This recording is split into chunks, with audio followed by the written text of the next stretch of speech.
ఊహించుకున్న దానికి భిన్నంగా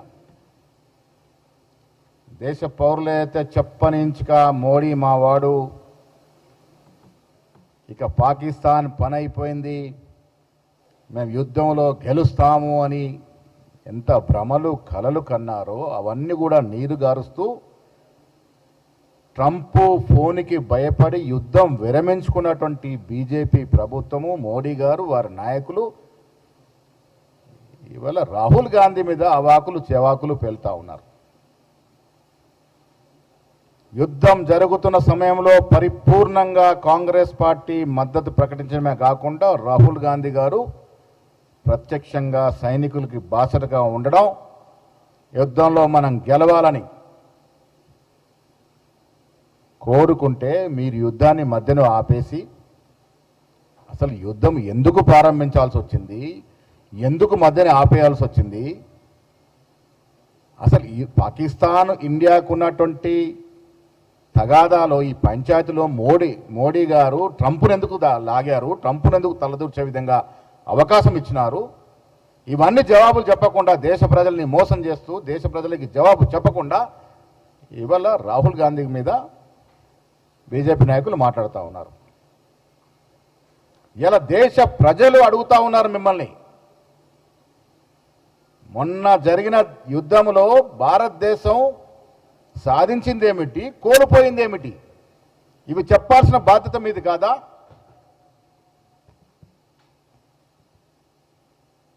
ఇది చెప్పలేదు కాబట్టే అసలు యుద్ధం ఏ విధంగా జరగాలి, మహాకాళీ మాత ఇందిరాగాంధీ ఎవరన్నారు ఈ మాటలు?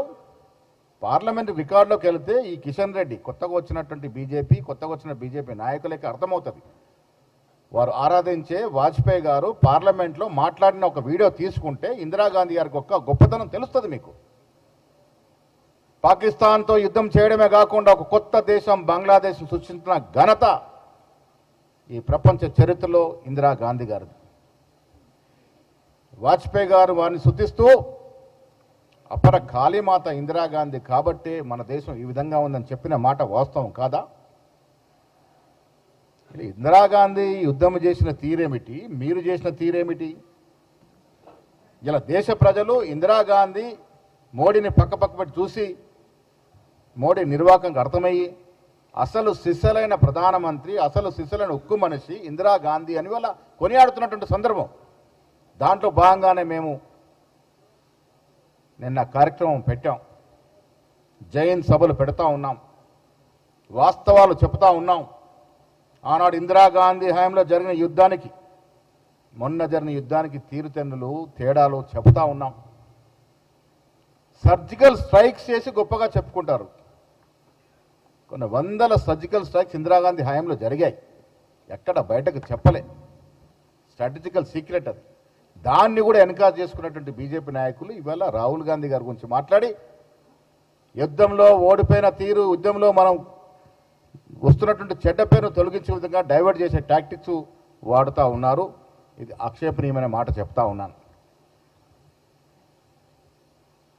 ఇలా బీజేపీ బీఆర్ఎస్ పార్టీ ఒకటే అని వందల సార్లు చెప్పాం.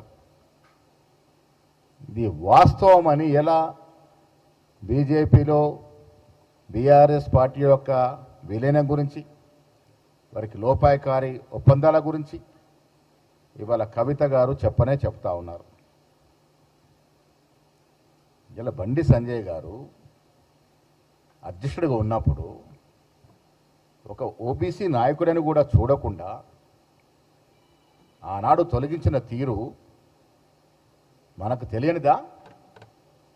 కేసీఆర్ కిషన్ రెడ్డి కలయిక వల్లే ఆనాడు బండి సంజయ్ని తొలగించారనే మాట వాస్తవం కాదా? మీ మైత్రి ఏమిటో మీ శాసనసభ్యుడు గోషామాల్ శాసనసభ్యుడు రాజాసింగ్ గారు చెబుతా ఉన్నారు. ఏ రకంగా బీజేపీ నాయకులు పెద్ద ముడుపులకు అమ్ముడుపోయారో ఆ విషయాలు చెప్తా ఉన్నారు. ఇలా పెద్దగా మాట్లాడుతూ ఎవరి కారు అటెన్షన్ కోసం పాకులాడుతున్న కిషన్ రెడ్డి గారు, కేంద్ర మంత్రి గారు, ఈటెల రాజేందర్ గారు, రఘునందన్ రావు గారు, అరే మీరు మా గురించి కాదయ్యా, మీ రాజాసింగ్ చెప్పే మాటలు వారు అడిగే ప్రశ్నలకు జవాబు చెప్పండి మొదలుగా. సరే, రాజాసింగ్ చెప్తుంది వాస్తవమా కాదా తేల్చండి. మీలో ఎవరెవరికి పెద్ద ప్యాకేజీలు వచ్చాయి, ఎవరెవరు బీఆర్ఎస్తో కుమ్మక్కైనారు, ఇవన్నీ కూడా రాజాసింగ్ మాటలతో తేట తెల్లడం అవుతా ఉన్నది. ఒకవైపు కవిత మీ మీద సర్జికల్ స్ట్రైకులు చేస్తూ ఉంది, మీరు వాటికి జవాబు చెప్పకుండా, రాజాసింగ్ లేవరెత్తిన అంశాలకి జవాబు చెప్పకుండా రాహుల్ గాంధీ గురించి మాట్లాడుతూ ఉన్నారు. రాహుల్ గాంధీ దేశానికి దశ దిశ ఎంత దమ్ము ధైర్యం ఉంటే ఇలా కుల సర్వే చేయించగలిగినాము. ఇది రాహుల్ గాంధీ గొప్పతనం కాదా? మీకు చేత కాకపోతే, మాకు అధికారం లేకపోయినా ఒక ప్రతిపక్ష నాయకుడిగా ఇలా మా 3 రాష్ట్రాల్లో మేము కుల సర్వే చేసి చూపించినాం. ఇలా ఓబీసీలకు వెన్నుదన్నుగా ఉంటామని చెప్పడం జరిగింది, ఎస్సీ ఎస్టీ బీసీలను ఆదుకుంటామని చెప్పడం జరిగింది. అది నాయకుడి యొక్క లక్షణం. ఆ నాయకుడి గురించి మీరు విమర్శిస్తూ ఉన్నారు. నేను ఈటల గారికి సూటిగా ప్రశ్నిస్తున్నా. కాళేశ్వరం మీద నోటీసులు వచ్చాయి, వారేమో బీజేపీలో ఉన్నారు. నాకున్న సమాచారం నిన్నాక మొన్న షామేరుపేటలో ఒక ఫామ్ హౌస్లో హరీష్ రావుతో ఈటల రాజేందర్ కలిసినారు. అక్కడ నుండి కేసీఆర్కి మాట్లాడినారు. నేను ఈటల రాజేందర్ని అడుగుతా ఉన్నా, మీరు కాళేశ్వరంలో వాస్తవాలు చెప్పి మోడీ మనిషి మోడీ పార్టీలో ఉన్నానని చెప్పుకుంటారా, లేక మీరు హరీష్ రావు కేసీఆర్ మాట్లాడుకున్న తీరు వల్ల కేసీఆర్కి లాభమయ్యే విధంగా మీరు వాంగ్మూలం ఇచ్చి మీరు మోడీకి వ్యతిరేకమని చెప్పుకుంటారా? ఇది తేల్చాల్సిన అవసరం ఉంది ఈటల గారు. మీరు మాకు పక్కా సమాచారం ఉంది, ఈటల గారు హరీష్ రావు గారు కేసీఆర్ మాట్లాడుకొని కాళేశ్వరం విషయంలో అందరం కూడబట్టుకుని బయటపడాలి, అందరం ఒకటే చెప్పాలి అనే మాట మాట్లాడుకున్నట్టుగా అర్థమవుతా ఉంది. అసలు మీరు మోడీ పార్టీలో ఉన్నారా, లేక పేరుకు మోడీ పార్టీలో ఉండి మీ ధ్యానమంతా కేసీఆర్ పార్టీలో ఉందా? ఈ కాళేశ్వరం ముందు మీరు చెప్పబోయే వాంగ్మూలం, మీరు చెప్పబోయే భయాన మీద తేత తెల్లడం అవుతుందనే మాట కూడా చెప్తా ఉన్నాం. దొంగలు ఊర్లు పంచుకున్నట్టుగా 10 ఏళ్ళు దోశారు.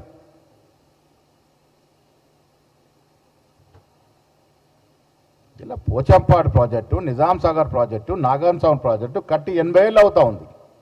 ఒక గీత కూడా పల్లె. మీరు కట్టిన ప్రాజెక్టు 5-6 ఏళ్లకే పగుళ్ళు పడి కూలిపోతూ ఉన్నాయంటే ఎంత మింగినారో మీరు దాంట్లో ప్రజలకు అర్థమవుతా ఉంది. మీరు ఇవాళ కాంగ్రెస్ పార్టీ గురించి మాట్లాడుతూ ఉన్నారు. ఇందిరాగాంధీ గారు యుద్ధం చేసినప్పుడు 90,000 మంది సైనికులు ముక్కురు నేలకు రాసినారు. ఇది ఇందిరాగాంధీ ఘనత. ఇలా మీరు ఏం సాధించినారో యుద్ధంలో చెప్పలేకపోతా ఉన్నారు, ఏం కోల్పోయామో చెప్పలేకపోతా ఉన్నారు. అంతా మ్యాచ్ ఫిక్సింగ్లే. అరే ఈ దేశం సైనికులకు బాసటగా ఉంది, అందులో కాంగ్రెస్ పార్టీ ముందుంది. యుద్ధము జరగాలని, యుద్ధంలో గెలవాలని ప్రతి పౌరుడిలాగానే రాహుల్ గాంధీ కూడా కోరుకున్నాడు. ఏం జరిగింది తుదకి? ఆ వాస్తవాలు చెప్పాల్సిన పని లేదా మీకు? అది దాటవేసేందుకు ఒకరి మీద ఒకరు విమర్శలు చేసుకున్న సందర్భం. ఇలా కవిత గారి మాటలు, రాజాసింగ్ గారి మాటలు ఇవన్నీ జత చేసి చూస్తే బీఆర్ఎస్ పార్టీ బీజేపీలో విలీనానికి ఎంతో దూరంలో లేదు. ఇలా కవిత గారి మాటలకి, కవిత గారు వేసే ప్రశ్నలకి ఇటు కేటీఆర్ కానీ కేసీఆర్ కానీ జవాబు చెప్పలేని పరిస్థితి. ఎందుకంటే ఆమె కొంత వాస్తవం, ఆమె మాట్లాడేదంటే కొంత వాస్తవం ఉందని అర్థమవుతా ఉంది. రాజాసింగ్ వాస్తవాన్ని ఓపెన్ చేసి చెప్పినాడు. కిషన్ రెడ్డి గారు మీకు దమ్ముందా రాజాసింగ్ చేసిన ప్రశ్నలకు జవాబు చెప్పేది? ఫస్ట్ ఆ మాటలకు మీ శాసనసభ్యుడు, మీ పార్టీలో 15-20 ఏళ్ళుగా ఉన్న శాసనసభ్యుడు మీ మీద ప్రశ్నలు వేస్తా ఉన్నాడు. జవాబులు చెప్పండి. మొదలుగా రాహుల్ గాంధీ విమర్శించే ముందు వారి మాటలకు జవాబు చెప్పండి. ఇవి చెప్పకుండా ఇలా దేశానికి దశ దిశను రాహుల్ గాంధీ గారి మీద నోరు పారేసుకోవడం అనేది ప్రజలు మిమ్మల్ని సహించరు. ఇది ఓర్చుకునే పరిస్థితి లేదు. అందుకే నేను మీ ద్వారా నేను బీజేపీ నాయకులకి మరొకసారి ఈతో పలుకుతూ ఉన్నాను. యుద్ధము జరిగిన తీరుతెన్నులు, యుద్ధంలో మనం సాధించింది, యుద్ధంలో మనం కోల్పోయింది, ప్రజలకు చెప్పాల్సిన బాధ్యత ప్రధానమంత్రి మీద ఉంది, మీ అందరి మీద ఉంది, కేబినెట్ మంత్రుల మీద. అది చెప్పకుండా దాటవేసే ధోరణిలో మీరు అక్కడ ఇక్కడ అనవసరమైన ఆరోపణలు చేస్తూ ఉన్నారు. ఈరోజు కూడా ప్రపంచ చరిత్రలో ఇందిరాగాంధీ గారు ఉక్కు మనిషే. ఆవిడకి ఎవరు కూడా సాటి రారు, సాటి రాలేరు. ఒక కొత్త దేశాన్ని సృష్టించినటువంటి మహాకాళీమాత ఇందిరాగాంధీ గారు. వాజ్పేయి గారు స్తుతించిన మాత ఇందిరాగాంధీ గారు. ఆవిడకి ఎవరు సాటి రారు, రాలేరనే మాట ఈ సందర్భంగా మనవి చేస్తూ, కవిత ప్రశ్నలకి బీఆర్ఎస్ నాయకులు జవాబు చెప్పలేని పరిస్థితి. వాస్తవాలు ఓపెన్ అయిపోయినాయి. ముడుపుల భాగోతం బయటపడింది. లోపాకార ఒప్పందాలు బయటపడినాయి. బీఆర్ఎస్ బీజేపీలో సీట్లు ఇచ్చారనే పరిస్థితి చెప్తా ఉంటే ఇంక ఎవరికి ఏ శాంటిటీ ఉంది? ఈ వాస్తవాలు బయటకు రావాల్సిన అవసరం ఉంది. ఆర్థిక మంత్రికి ఈటల రాజేందర్కి బాధ్యత లేదా? ఇలా నోటీసులు రాగానే పాత చుట్టరికం గుర్తొస్తూ ఉంది. ఇవన్నీ కూడా వాస్తవాలు ప్రజలకు తెలియాల్సిన అవసరం ఉన్నది.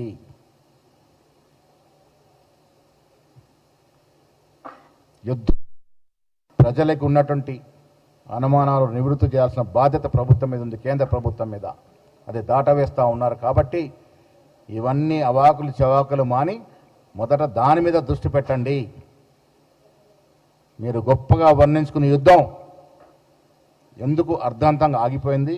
ఎవరి ఒత్తిడి వల్ల ఆగింది? దానివల్ల మనకు జరిగిన నష్టమేంది? మీరు యుద్ధం అని సైకిల్ చేయడం వల్ల మనకు వచ్చిన లాభం ఏంటి?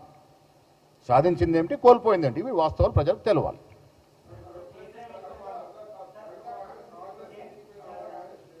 ఇప్పుడు కవిత కాంగ్రెస్లో చేరుతుందనే మాట ఎవరు చెప్పారో నాకు తెలియదు. ఈ పంచాయతీ 10 ఏళ్ళు వారు యథేచ్ఛగా దోసుకున్న సొమ్ము పంచాయతీలా కనబడతా ఉంది. నాకెవరో చెప్పారు ఇది వదినా మరదళ్ళ పంచాయతీ, వాటాల పంచాయతీ అని. ఆ వాటాలు వారు ఏదో ఒక సరైన టైంలో కేసీఆర్ గారు రంగంలో దిగి వాటాలు సరి చేస్తే పంచాయతీ అయిపోతుంది. దేంట్లో కాంగ్రెస్కి ఏం సంబంధము? ఇవాళ కాంగ్రెస్ పార్టీ ఈ రాష్ట్రంలో అధికారంలో ఉంది. బీజేపీ బీఆర్ఎస్ పార్టీ పని ఈ రాష్ట్రంలో అయిపోయింది. అయిపోయిన పార్టీలో అక్కడ వారి కుటుంబ పంచాయతీతో కాంగ్రెస్కి సంబంధము. వేరొక పార్టీలో జరుగుతున్న పంచాయతీ వల్ల లాభం పొందాలనే ప్రయత్నం మేము చేయము. మాకు కొన్ని నిర్దిష్టమైనటువంటి పద్ధతులు ఉన్నాయి. మాకు ఆ పంచాయతీ వారే తీర్చుకోవాలి.